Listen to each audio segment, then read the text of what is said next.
কেন আসেন না তার নিজের কথা শুনবেন বলে, সকথা। কই তিনি এসেছেন আমরা তো দেখতে পাচ্ছি না। বলে এসেছেন। কোথায় এসেছেন?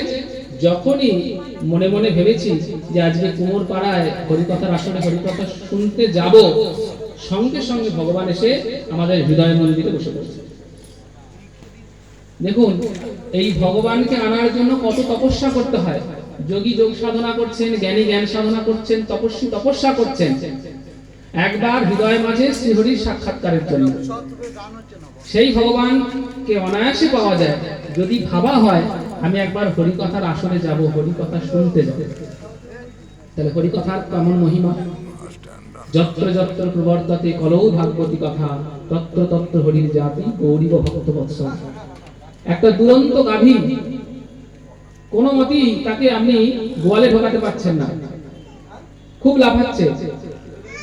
যারা জানে, যারা গোয়ালা তারা জানে কেমন করে ওই গোমাতাকে গোয়ালে ঢোকাতে হবে। তারা বুদ্ধি দেন, শোনো ওই মাকে ঢোকাতে গেলে না আগে তার বৎস অর্থাৎ বাছুরটিকে আগে আগে নিয়ে প্রবেশ করে। যদি আগে আগে বৎসটাকে নিয়ে যাও তাহলে কি হবে, ওই বৎসের পিছন পিছন মাও গোয়ালে প্রবেশ করবে। বাছুরটিকে কোলে নিয়ে যখন আপনি গোয়ালে প্রবেশ করলেন, সঙ্গে সঙ্গে গাভীটিও সুরসুর করে তার সমস্ত দৌরাত্ম ত্যাগ করে সুরসুর করে তার অনুগমন করবে। ঠিক সেরকম ভগবান তাকে যদি আনতে হয় বললেন তার আগে কাকে আনতে হয়, ভক্তকে নিয়ে আসতে হয়। ভক্তের পিছনে পিছনে ভগবান চলে আসেন, গৌরী গো ভক্ত বৎসল, কারণ তিনি ভক্ত বৎসল।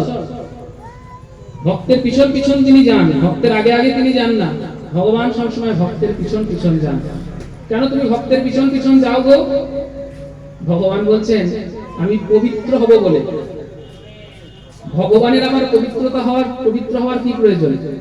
ভগবান তো নিজেই, ভগবানের নাম করলে জীব পবিত্র হয়ে যায়, ভগবানকে দর্শন করলে জীব পবিত্র হয়ে যায়, ভগবানকে স্পর্শ করলে জীব পবিত্র হয়ে যায়। সেই ভগবান বলছেন আমি পবিত্র হব বলে। মহাজনগণ টিকা করে বলছেন যে হ্যাঁ ভগবানের একটা অপবিত্রতা দোষ আছে। কি অপবিত্রতা দোষ? বললেন ঋণ একটা অপবিত্রতা দোষ।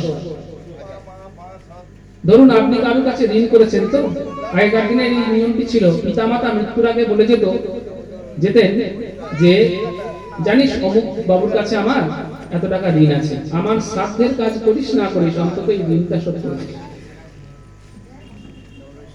কেন না ওই ঋণটা শোধ না হলে শ্রাদ্ধের কাজটা সম্পূর্ণ হবে না। ঠিক সেরকম ভগবান তিনি কার কাছে ঋণী? তিনি ভক্তের কাছে ঋণী। কেমন করে ঋণ হয়েছে?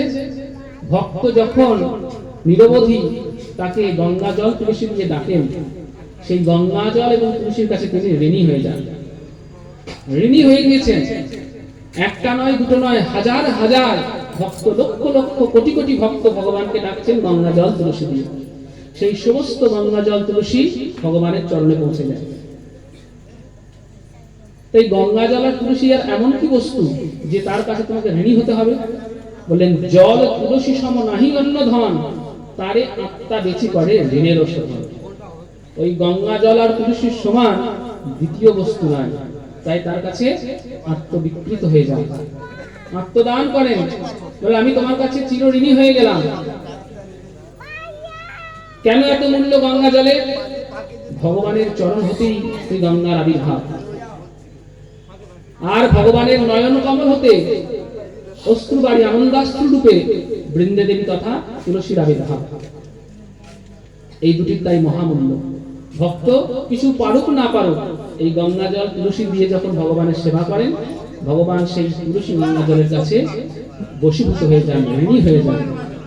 সেই ঋণ শোধ করার জন্য তিনি ছুটে ছুটে আসেন, ছুটে ছুটে আসেন।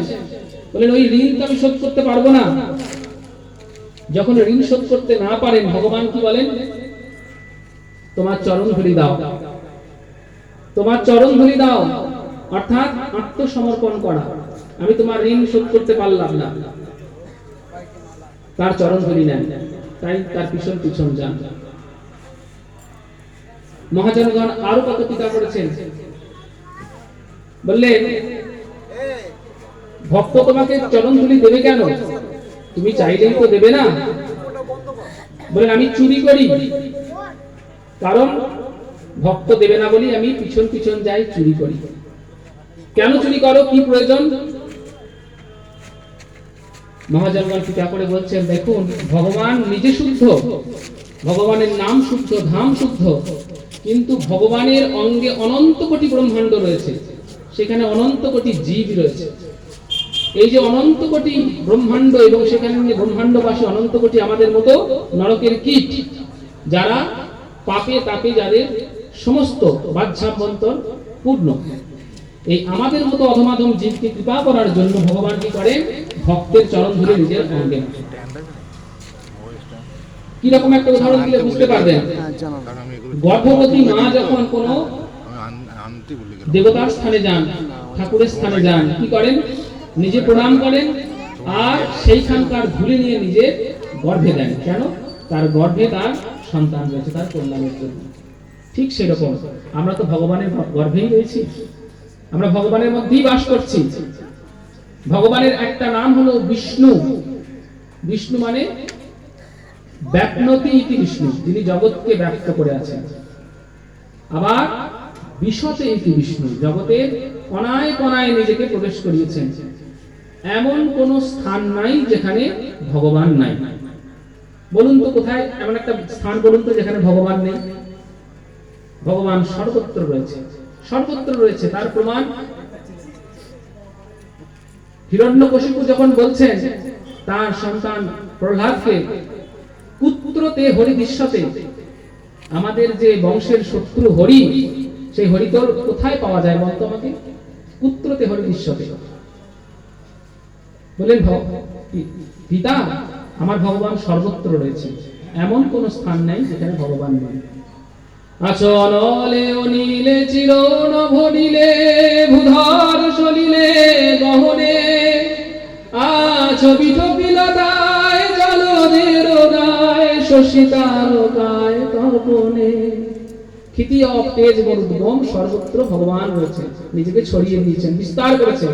বলছেন পিতা, এমন কোন স্থান নাই যেখানে ভগবান নাই। স্তম্ভে দৃশ্যতে, এই থামের মধ্যে আছে পোষ্য পিতা, ওই থামের মধ্যেও আছে। যদি এই থামের মধ্যে তোর ভগবান থাকে, তাহলে এখনই আমি তোর ভগবানকে বিনাশ করব। এই বলে ছুটে গিয়ে আঘাত করলেন স্তম্ভ।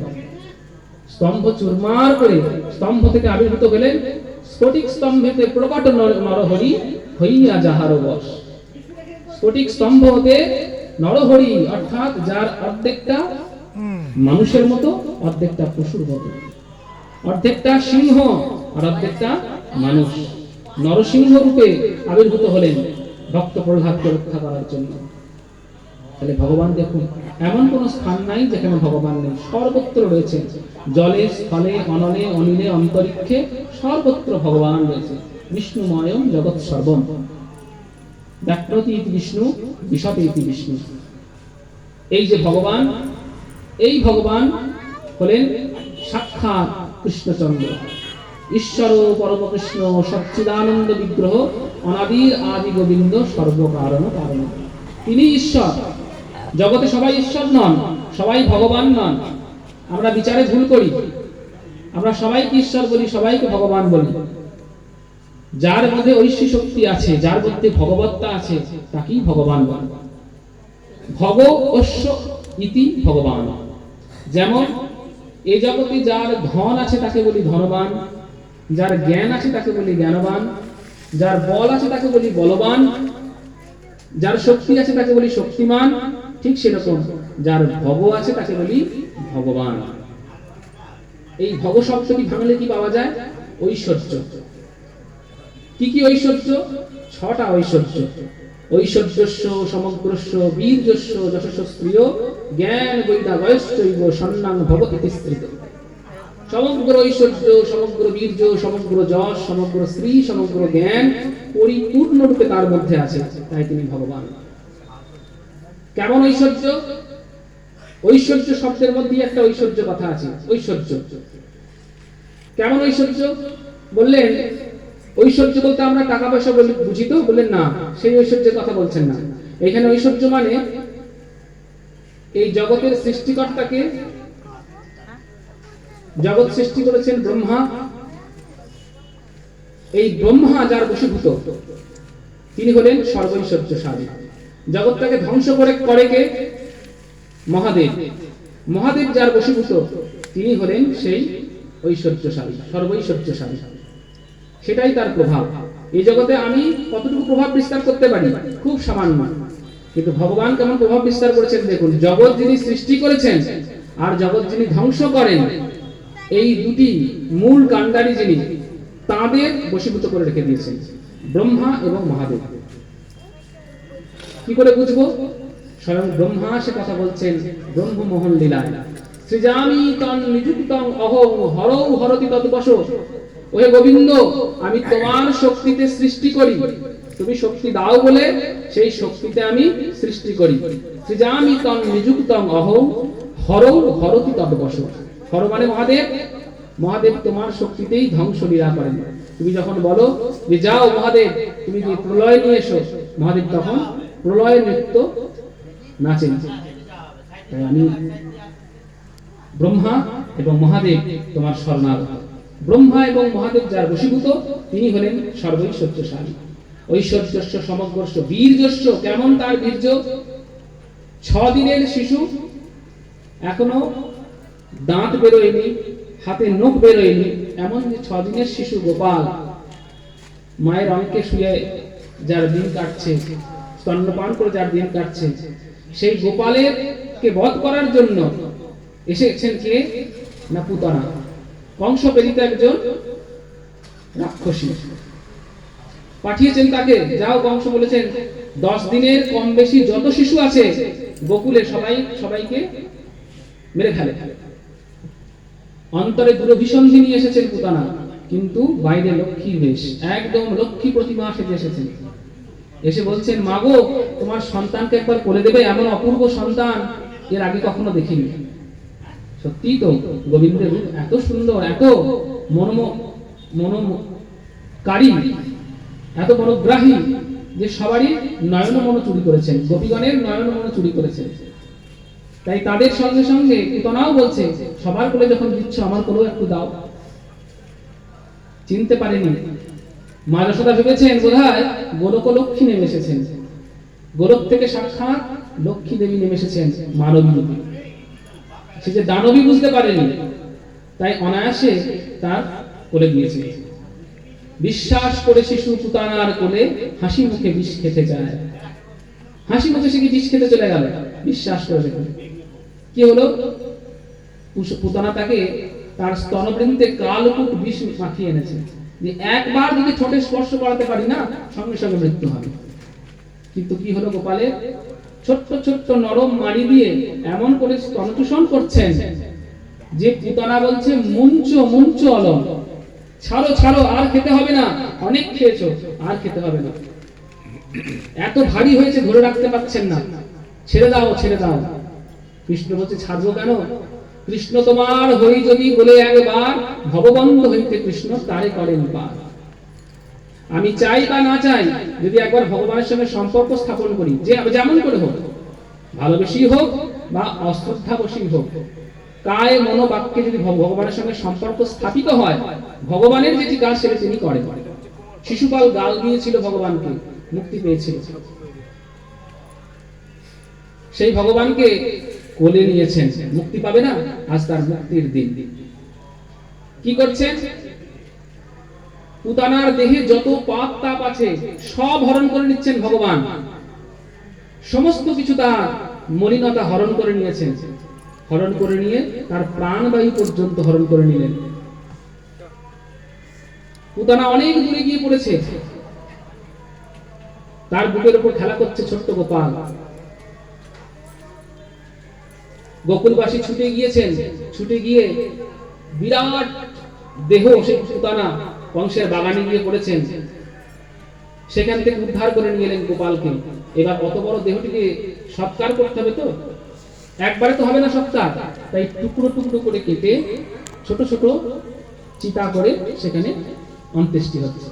যখন অন্ত্যেষ্টি হচ্ছে তখন সেই অন্ত্যেষ্টিকালে কি হয় দেখবেন, যদি কখনো কেউ শ্মশানে গিয়ে থাকেন দেখবেন দুর্গন্ধ বেরোবে, সেই গন্ধটা আমাদের ভালো লাগে না। কিন্তু পুতানাকে যখন অন্ত্যেষ্টি করা হচ্ছে সুগন্ধ পাওয়া যাচ্ছে, অগুরু চন্দনের গন্ধ পাওয়া যাচ্ছে, দিব্য গন্ধ পাওয়া যাচ্ছে। কি করে হলো? সে তো পাপী, সে ভগবানকে বিষ দিতে এসেছিল, তাহলে তার দেহ থেকে এমন সুগন্ধ কোথা থেকে এলো? বললেন তার যত পাপ তাপ ছিল সব ভগবান হরণ করে নিয়েছেন, যেটুকু পড়ে আছে সেটুকু শুধুই মাত্র পবিত্রতা, পুণ্য, এটুকুই রয়েছে, শুদ্ধতাই রয়েছে। এই দেখুন, পুতানাকে অনায়াসে হাসতে হাসতে মুক্তি দান করেছেন। কি দান করেছেন? গোলকে ধাত্রীগতি দান করেছেন ভগবান। গোলকে যেখানে ভগবানের নিত্য লীলা হয়, সেইখানে তুমি ধাইমা হয়ে থাকবে, তোমাকে আর মরতে আসতে হবে না। এরপর তুমি আমার ধাইমা হবে। ধাইমা মানে মায়ের প্রসবের পর ধাইমা কি করেন? ছেলে এবং মায়ের, সন্তান এবং মায়ের দুজনারই পরিচর্যা করেন।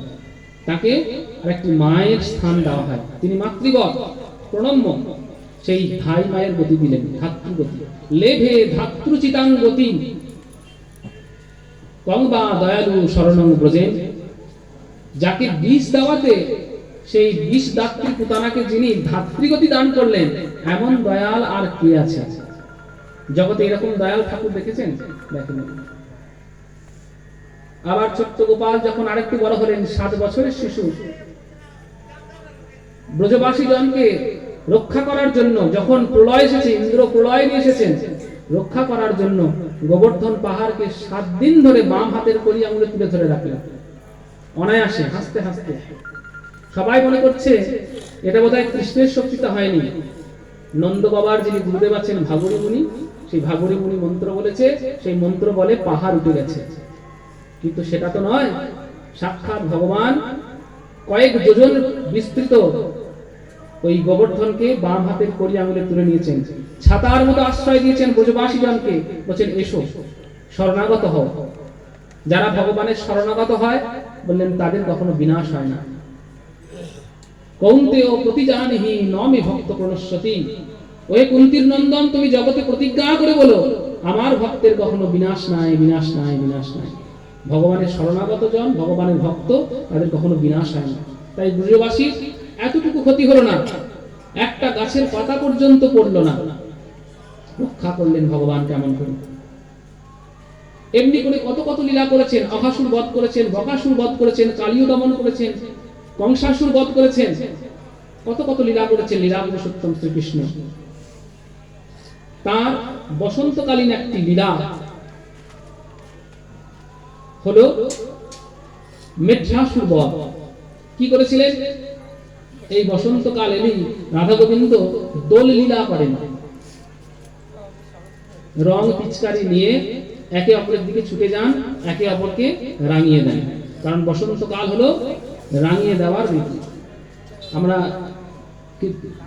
সঙ্গীতে বলি না, রাঙিয়ে দিয়ে যাও যাও যাও গো এবার যাবার আগে। কেন না?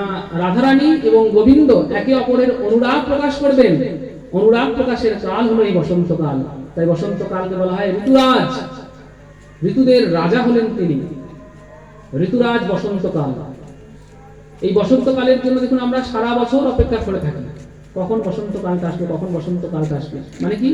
নাতিশীতোষ্ণ অবস্থা, খুব শীত নয়, খুব গরমও নয়, এমন একটা আবহাওয়া থাকে। চারিদিকে সুন্দর কীর্তনের আবহাওয়া, চারিদিকে আবিরের গন্ধ, চারিদিকে রং পিচকারি, হরিনাম সংকীর্তন, হরিকথা, এই সব মিলিয়ে বসন্তকাল সর্বোত্তম কাল, আমাদের সবার প্রিয়। তাই তাকে ঋতুরাজ বলা হয়। এই ঋতুরাজের জন্য দেখুন গোটা বছরটা অপেক্ষা করতে থাকে, কখন বসন্তকাল আসবে, কখন বসন্তকাল আসবে। কিন্তু কে আসে? বসন্তকাল আসার আগে শীতকাল আসে। শীতকাল হলো বার্ধক্যের প্রতীক।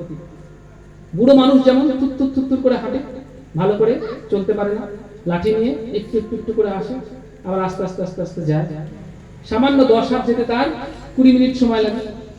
সেই রকম শীতকাল ধীরে ধীরে আসে, ধীরে ধীরে যায়। তাই বললেন ঋতুরাজ বসন্তের আগমন প্রতীক্ষায় ঋতুচক্রের সমস্ত দিনগুলো বিরলে প্রহর গুনতে থাকে। আর বুড়ো শীত ধীর পায়ে এসে প্রস্থান করে। যখন চলে যায় সে, যৌবনের দূত বসন্ত এসে সেই শূন্য স্থান পূরণ করে। বৃদ্ধ বিদায় হয়েছে, এবার যৌবনের দূত এলো বসন্তকাল। এই বসন্তকালেরই আমাদের রাধা গোবিন্দের লীলা কথা মনে পড়ে যায়। শ্যামকুণ্ড রাধাকুণ্ডের তীরে তারা আবির পিচকারি নিয়ে খেলা করছেন। কেন? গোবিন্দের মনে হয়েছে, মাকে বলছেন যে আচ্ছা আমার রং কালো আর রাধারানী কেন ফর্সা? রাধা কিউ গোরি মে কিউ কাড়া। দেখুন, আমি তো কালো রং, রাধারানী কেন এরকম ফর্সা? তার পিতবরণ কেন, সোনার বরণ কেন? তারপর তুমি তাকেও রাঙিয়ে দিয়ে দাও। তাই গোবিন্দ তাকে রাঙাচ্ছেন। কেমন করে? কালো রং দিয়ে তো রাঙাতে পারেন না, তাই অনুরাগের বর্ণ লাল রং দিয়ে রাঙাচ্ছেন। খেলা হচ্ছে, একে অপরের দিকে আবির কুমকুম ছুটছেন। এমন সময় রসভঙ্গ করার জন্য কংস একটা দৈত্য পাঠিয়েছে, তার নাম হলো মেঘ্রাসুর। মেঘ্রাসুর সে কি করে? হাঁ করে তেড়ে আসছে, ওই গোপীদের দিকে তেড়ে আসছে, কখনো রাখাল বালকের দিকে তেড়ে আসছে। আর তারা কি বলছেন? হে কৃষ্ণ রক্ষা করো, রক্ষা করো, রক্ষমা রক্ষমা, আমাদের রক্ষা করো, বাঁচাও বাঁচাও করছে। কৃষ্ণচন্দ্র তখন কি করলেন? বুঝতে পারলেন একটা অসুর এসেছে অন্তরের এই অভিসন্ধি নিয়ে। তাই তার ভক্তদের রক্ষা করার জন্য নিজের মুখ থেকে আগুন বের করলেন।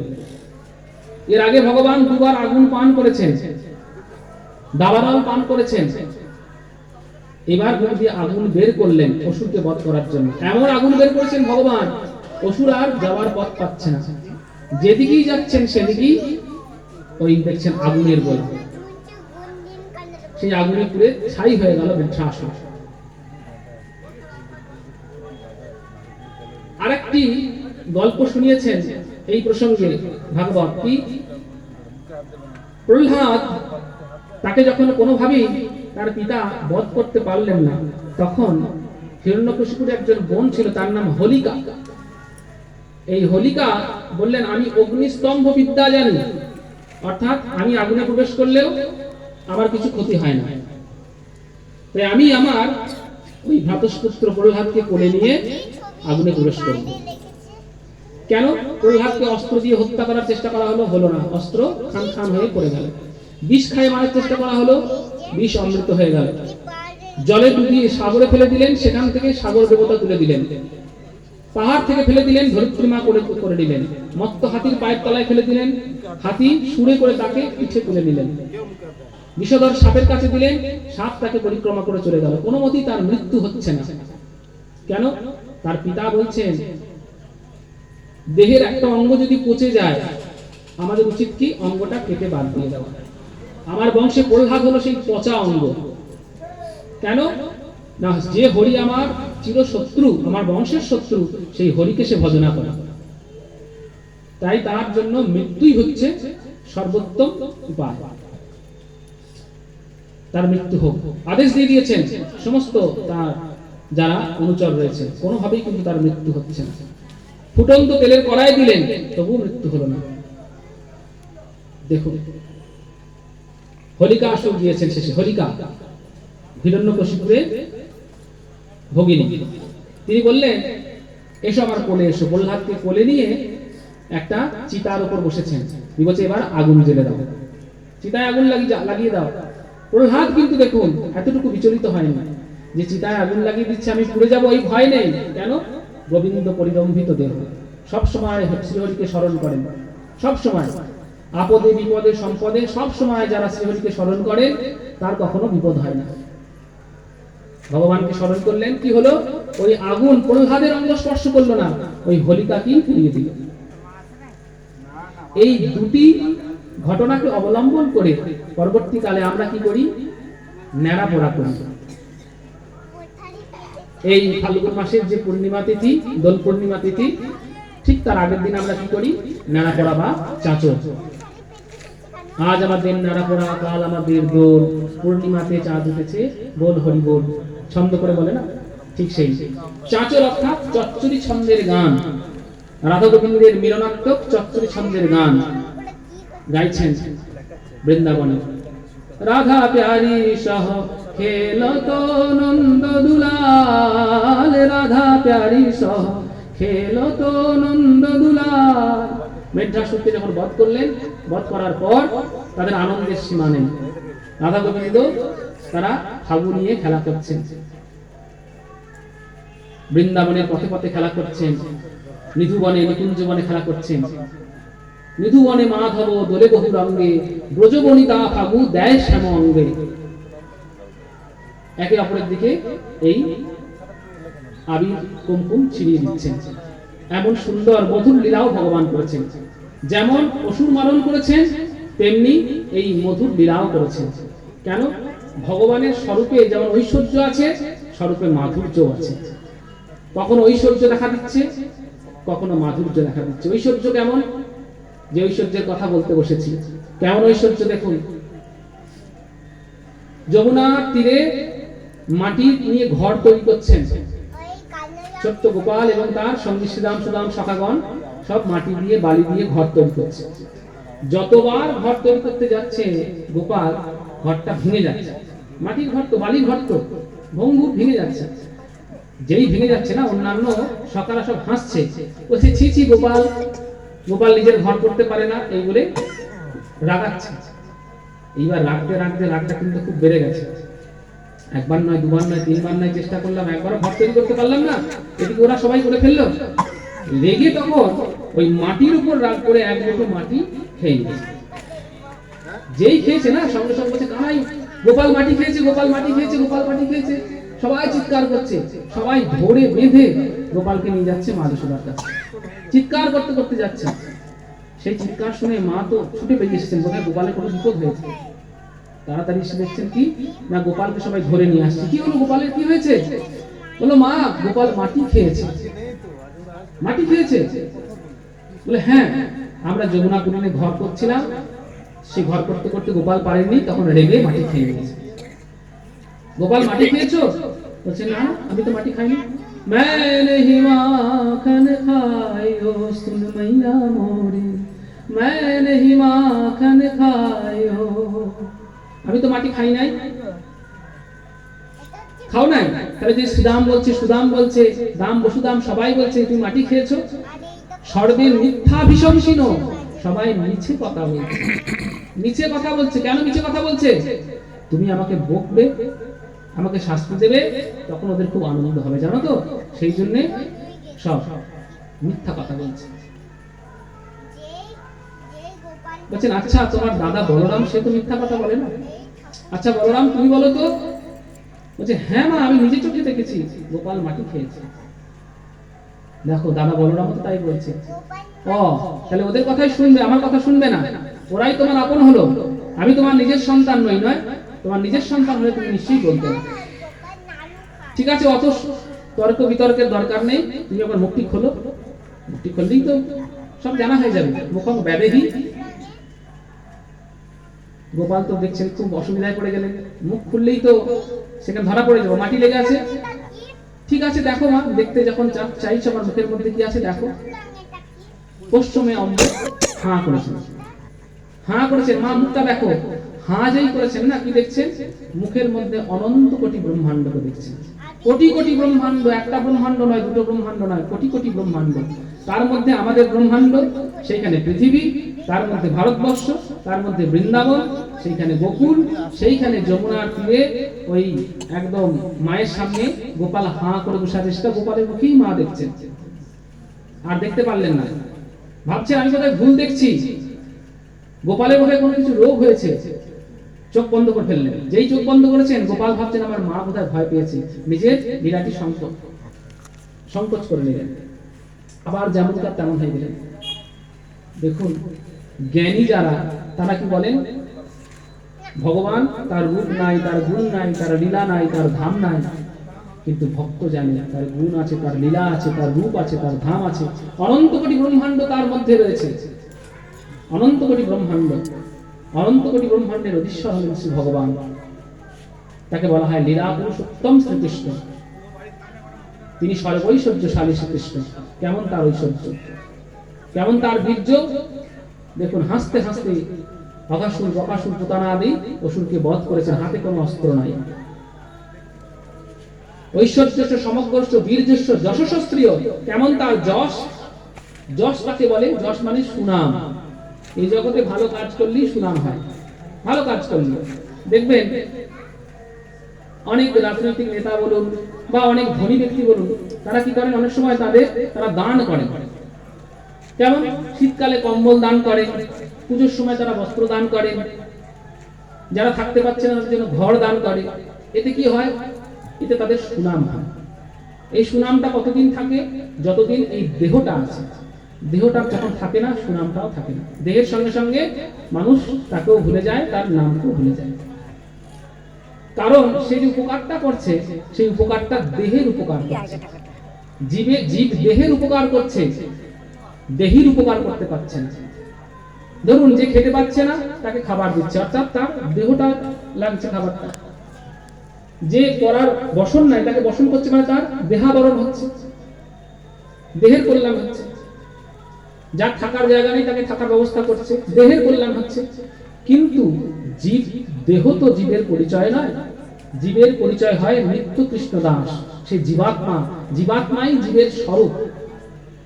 এই জীবাত্মার কল্যাণ কি কখন করতে পেরেছে? যদি জীবাত্মার কল্যাণ করতে পারত, জীবাত্মা যেমন চিন্ময়, তার সুনামটাও হতো চিন্ময়, চিরকালীন হয়ে যেত সুনামটা। সুনাম এই জন্যই চিরকালীন হয় না। দেখুন আমরা কজন রাজনৈতিক নেতা, কজন বড় বড় ধনীর কথা মনে রেখেছি বলুন তো? এই কাটোয়া শহরের কথাই বলেন। কত নেতা এসেছে, তারা কালে প্রবাহে সব চলে গেছে। কত বড় বড় মানুষ এসেছেন, দান ধ্যান করেছেন, চলে গেছেন। আমরা কেউ তাদের মনে রাখিনি। কেন রাখিনি? তারা কল্যাণ করেছেন বটে, কিন্তু জীবের এই বাহ্যিক জড়দেহটার কল্যাণ করেছে। এটাও সামাজিক কাজ। কিন্তু যদি তার আত্মিক কল্যাণ করতে পারতেন, আত্মিক মানে জীবাত্মার যদি কল্যাণ। কেমন করে জীবাত্মার কল্যাণ হয়? বললেন জীবাত্মার কল্যাণ সূচক কিছু করতে হবে। জীবাত্মা যা খায় তাকে দিতে হবে। জীবাত্মা কি খায়? এই জগতের ডাল ভাত তরকারি জীবাত্মা খায় না। তাহলে কি খায়? হরি কথা হি আত্মন ঘাস। শ্রীহরির কথা, শ্রীহরির নাম, এটাই হলো আত্মার খাদ্য। আমরা অনেক সময় বলি কথার কথা, আত্মা চাইছে তাই খাই। আমাদের শ্রী গুরুদেবের কাছে অনেক ভক্ত এসে বলে, বাবা হ্যাঁ আমিষটা ছাড়তে পারিনি, কেন জানেন তো? আত্মা চাইছে তো। যখন আত্মা চাইবে না তখন খাবো না। বাবা বললেন, তোর আত্মা চিরকালই চাইবে, কারণ ওটা আত্মা চাইছে না, তোর জীব চাইছে, লালসা চাইছে, আমার দেহ চাইছে। এই যতদিন লালসা আছে ততদিন কিন্তু জীবের কল্যাণ হয় না। আত্মিক কল্যাণ কখন হবে? যখন তাকে খাদ্য দিতে পারবে। একটা সুন্দর টিয়া পাখি কিনে এনেছেন, এরা তার জন্য একটা খুব সুন্দর খাঁচা বানিয়েছেন, সোনার খাঁচা বানিয়েছেন বা সুন্দর লোহার খাঁচায় বানিয়েছেন, সুন্দর করে রং দিয়েছেন, খুব যত্ন করেছেন, ফুল টুল দিয়েছেন। কিন্তু খাঁচার ভিতর যে পাখিটা আছে তাকে খাবার দিচ্ছেন না। বাইরে যত্ন, খাঁচাটার রং করছেন, খাঁচাটার যত্ন নিচ্ছেন, ভেতর যে পাখিটা পুষেছেন তার যত্ন নিচ্ছেন না। কি হবে? একদিন, দুদিন, 3 দিন, 4 দিন পর একটা সময় আসবে যখন ওই খাঁচার পাখিটা দুর্বল হয়ে যাবে, মরে যাবে। ঠিক সেরকম জীব দেহ পিঞ্জর, এই দেহ পিঞ্জরের ভেতরে দুটো পাখি আছে। একটা পাখি হলো জীবাত্মা পাখি, একটা হলো পরমাত্মা পাখি। একজন জীবাত্মা পাখি কি করে? সে সুখ দুঃখের ফল ভোগ করে। যেমন যেমন কর্ম করে জীব, সেই কর্ম অনুযায়ী সে ফল ভোগ করে। আর পরমাত্মা পাখি অভিচিকর্ষতি, সে চেয়ে চেয়ে দেখে, সাক্ষী, দ্রষ্টা। তাদের খাদ্য কি বলুন তো? তাদের খাদ্য হলো এই হরিকথা, হরিনাম। এই হরিকথা, হরিনাম যত তাকে দেব, সে পুষ্ট হবে। সে পাখিটা আস্তে আস্তে বড় হবে, আরো সে শক্ত হবে, আরো সে কথা বলতে শিখবে, নাম শেখালে নাম করবে। আর যদি খাদ্য না দিই, সে দুর্বল হয়ে যাবে, মারা যাবে। ঠিক সেরকম জীবাত্মার কল্যাণ হয় কিসে? হরিকথায়, হরিনামে। তাই জীবকে কৃপা করার জন্য ভগবান কি করলেন? তার চিন্ময় লীলাগুলো, যে লীলা গোলক বৈকুণ্ঠে ছিল, সেই সমস্ত লীলাকে নিয়ে এলেন এই ধূলিমলিন পৃথিবীতে, মাটির পৃথিবীতে নিয়ে এলেন। বৈকুণ্ঠাদিতে নাহি যে লীলার প্রচার, সেসব করিব যাতে মোর চমৎকার। গোলক বৈকুণ্ঠেও যে সমস্ত লীলা নেই, সেই সমস্ত লীলাকে এই প্রপঞ্চে নিয়ে এলেন। কেন? জীবকে কৃপা করার জন্য। অনুগ্রহায় ভূতানাং মানুষী তনুমাশ্রিত ভজতে তাদৃশী ক্রীড়া ইয়া শ্রুত্বা তৎপর ভবে। না চাহিতে যাহা করেছ দান, আকাশ আলোক তনু মন প্রাণ, দিনে দিনে তুমি নিয়েছ আমায় সেই মহাদানেরই যজ্ঞ করে। আমি চাইনি, কিন্তু তুমি দিয়েছো। এটা হলো তার মাইকি করুণা। আর একটা করুণা আছে, সেটাকে বলে চিন্ময়ী করুণা। এই চিন্ময়ী করুণাটার জন্য জীবকে চেষ্টা করতে হয়, কিন্তু সেই চিন্ময়ী করুণার জন্যই ভগবান এসেছেন দান করার জন্য। অনুগ্রহায় ভূতানাং মানুষী তনুমাশ্রিত। এবার মানব দেহ ধারণ করে এসেছেন ভগবান।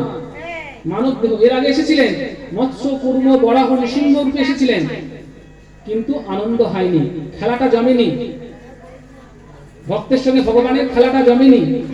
এইবার খেলাটা জমানোর জন্য কি করলেন? একবারে মানুষের মতো হয়েই এলেন, যাতে ভগবানকে আমরা দূরে সরিয়ে না রাখি, একদম কাছে আদর করতে পারি, ভালোবাসতে পারি, নিজের সন্তান ভাবতে পারি, নিজের বন্ধু ভাবতে পারি, নিজের প্রাণনাথ প্রাণকান্ত প্রাণবল্লভ ভাবতে পারি।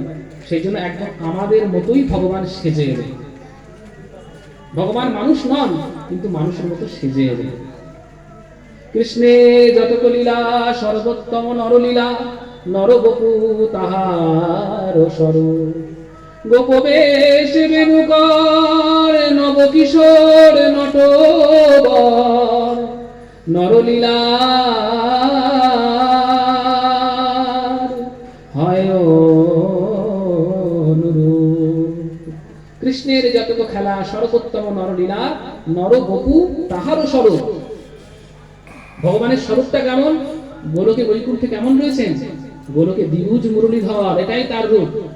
শ্যাম সুন্দর শিখিপুচ্ছ গুঞ্জা বিভূষণ, বপবেশ ত্রিভঙ্গিম মুরলী বদন, এটাই তার রূপ। শ্যাম সুন্দর, দেহটা কেমন? একদম শ্যাম সুন্দর রূপ। কৃষ্ণবরণ তার রূপ।